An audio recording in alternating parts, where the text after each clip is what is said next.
আসসালামু আলাইকুম রহমতুল্লাহ। একটু আগে ফেসবুক যখন স্ক্রল করতেছিলাম তখন পিনাকি ভট্টাচার্যের একটা পোস্ট আমার স্কুলে আসলো।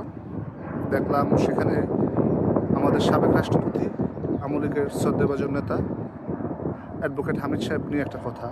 খুবই খারাপ লাগলো যখন লেখাটা পড়লাম যে ওনার লাঞ্চে ক্যান্সার ধরা পড়েছে, উন্নত চিকিৎসার জন্য উনি এখন থাইল্যান্ডে আছে।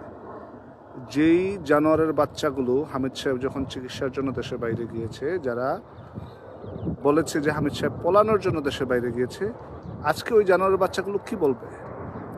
একটা মানুষ ক্যান্সারের সাথে লড়তেছে, তার উন্নত চিকিৎসার জন্য সে দেশের বাইরে গিয়েছে, সেই জিনিসটার জন্য তারা এত কিছু করলো। আচ্ছা, একটা মানুষের তো চিকিৎসার অধিকার আছে। তোরা 5ই আগস্ট সরকার পতনের পর থেকে এতদিন কি বাল ফালাইছ? যদি হামিদ সাহেব যদি কোনো অকারেন্স করে থাকে, হামিদ সাহেবের নামে যদি কোনো মামলা থাকে, তোরা অ্যারেস্ট করতে, গ্রেপ্তার করতে। হামিদ সাহেব সিএমএইচে যাওয়ার পরে সে জানতে পেরেছে যে তার একটা শরীরে ক্যান্সারের একটা লক্ষণ আছে, তাকে উন্নত চিকিৎসার জন্য বলা হয়েছে।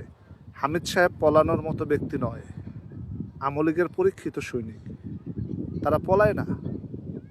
আর যাই হোক, জয় বাংলা, জয় বঙ্গবন্ধু, বাংলাদেশ দীর্ঘজীবী হোক।